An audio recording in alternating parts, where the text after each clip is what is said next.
কিছুদিন আগে দক্ষিণ দিনাজপুর জেলার হরিরামপুর বিধানসভার বংশীহারি ব্লকে কৃষি সমবায় সমিতি নির্বাচনে তৃণমূলের হারমাত বাহিনীর বিরুদ্ধে লড়াই করতে গিয়ে গুরুতর জখম হন হরিরামপুর ৪ নম্বর মণ্ডলের সভাপতি শ্রী বিশ্বজিৎ রায় সহ এক শক্তি কেন্দ্রের প্রমুখ। আজ তার বাড়ি গিয়ে ওনার সাথে দেখা করে শারীরিক অবস্থার খোঁজ খবর নিলেন ভারত সরকারের উত্তর পূর্বাঞ্চল উন্নয়ন ও শিক্ষা মন্ত্রকের প্রতিমন্ত্রী তথা বালুরঘাট লোকসভা কেন্দ্রের সম্মানীয় সাংসদ ডক্টর সুকান্ত মজুমদার মহাশয়। প্রশাসনের কাজ হচ্ছে আইন শৃঙ্খলা বজায় রাখা। পুলিশের কাজ ছিল হচ্ছে বিজেপির উপর যেন আক্রমণ না হয়, বিজেপির ভোটারদের যেন মারা না হয় সেটা দেখা। পুলিশ সেটা দেখতে পারেনি। কি পুলিশ ব্যর্থ হয়েছে? তো ব্যর্থ হয়েছে। এবার যদি আমরা আইন হাতে তুলে নিই তাহলে পরে কিন্তু পুলিশ আমাদেরকে কিছু বলার অধিকার পুলিশ রাখতে পারবে না। সেজন্য আমি বলছি যে যারা আমাদের গায়ে হাত তুলেছে, যারা আমাদের বিজেপির কর্মীদের গায়ে হাত তুলেছে তাদের ব্যবস্থা হবে। শুধু এটুকু বলে রাখলাম।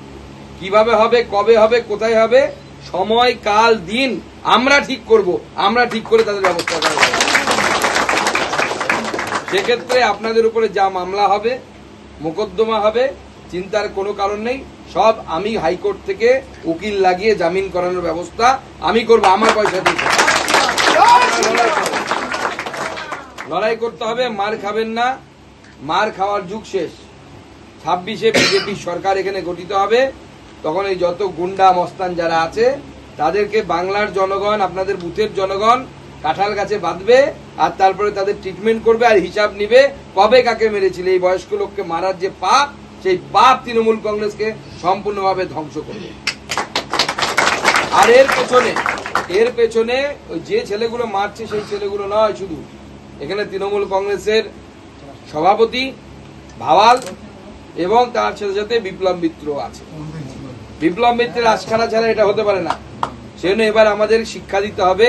এখান থেকে বিপ্লব মিত্র বিধায়ক হয়েছেন। বিপ্লব মিত্রকে এবার আমরা এখান থেকে হারাবো। হারিয়ে প্যাকেট করে লোকসভায় হারিয়েছি, তাই কি না? এবার বিধানসভায় হারানোর পর প্যাকেট করে ফ্রিজে ঢুকিয়ে দেবো একদম।